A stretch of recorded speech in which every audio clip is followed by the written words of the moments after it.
we have structural isomers here. So what's the regular definition of an isomer, like in general? Same what, different what?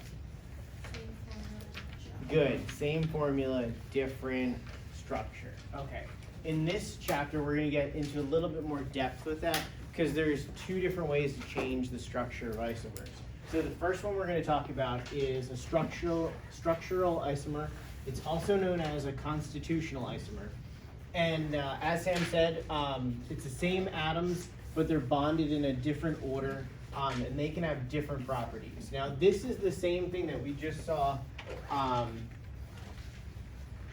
the other day, where we built basically a line of carbons here, and then we changed it and made it have a little branch in it. We made it branch.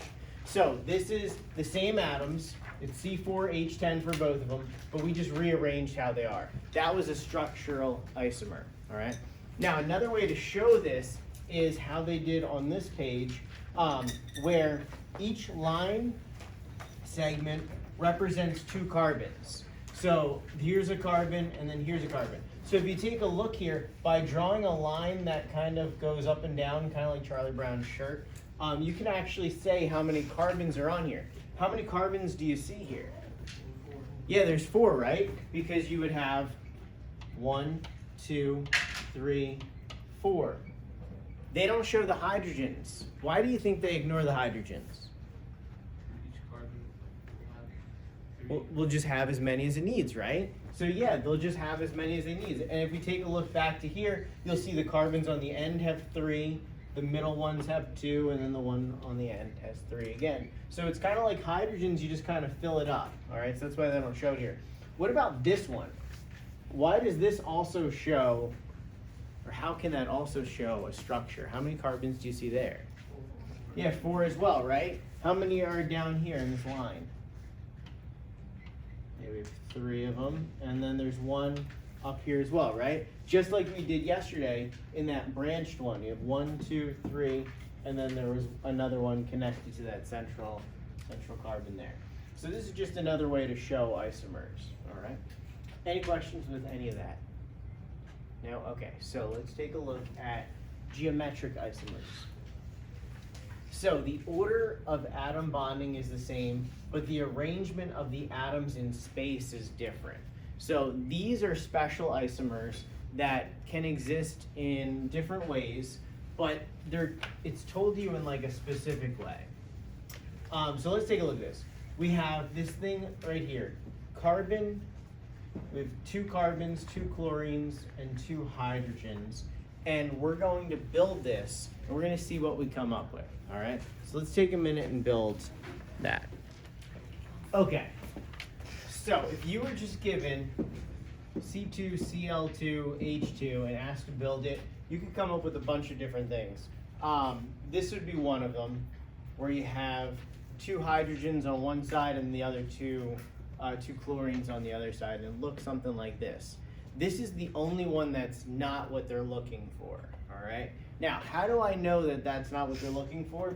Because of this right here, this nomenclature for organic chemistry. It says 1,2 dichloroethene.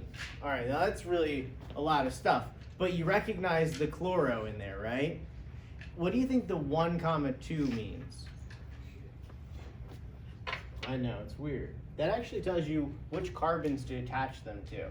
So you would say, all right, on carbon 1 and on carbon 2, we're gonna put a chlorine, which means your 2 options should be this one or this one here. So you have something that looks like these with the double bonds, all right? No problem.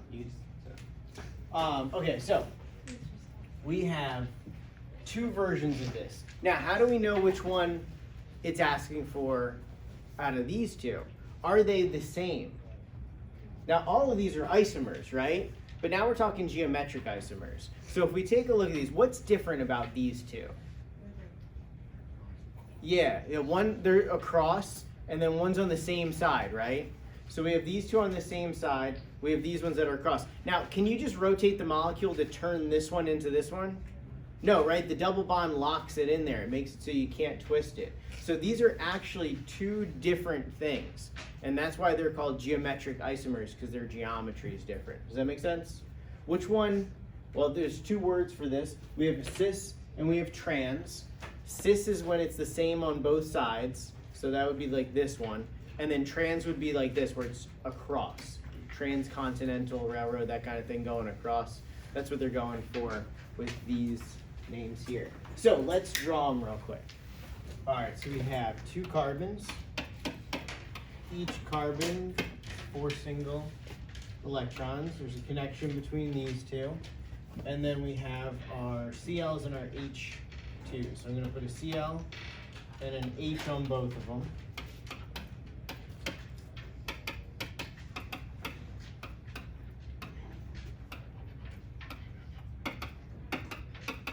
Okay, and then you'll see here there's a single on each of the carbons, so that's why we need a double bond there. Now, does our drawing actually look like this, or is it bent or turned a little bit? It's turned a little bit, right? How did we know to turn it? Well, because you built it, that made it easier. But on like a quiz or something, you're not gonna have the model kits, so how would you know that this is the wrong shape? What would you have to determine?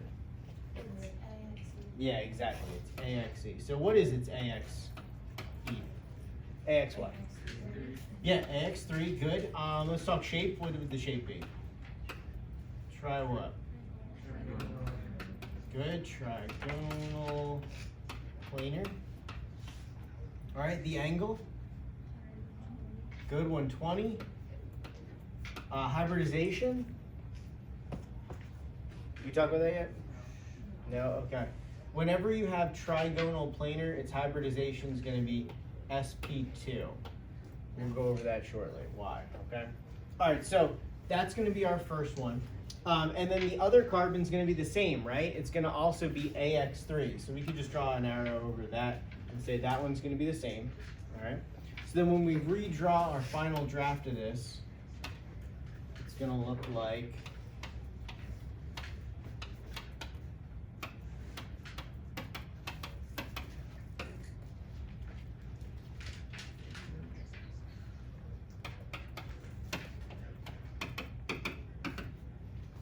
Draw like that. That one would be an example of cis. All right, and we can figure out the polarity of this one.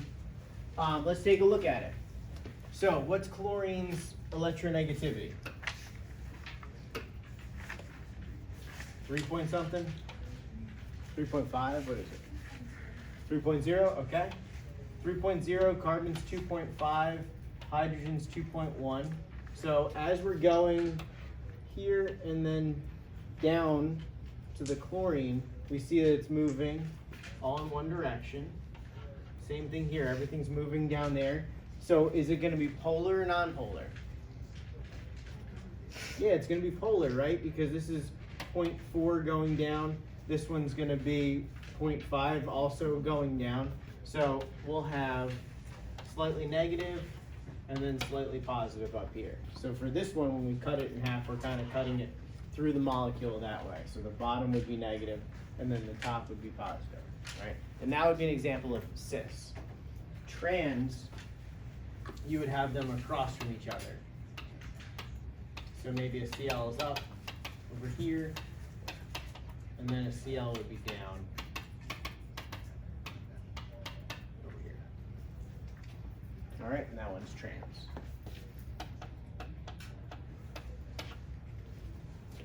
All right, any questions with any of that?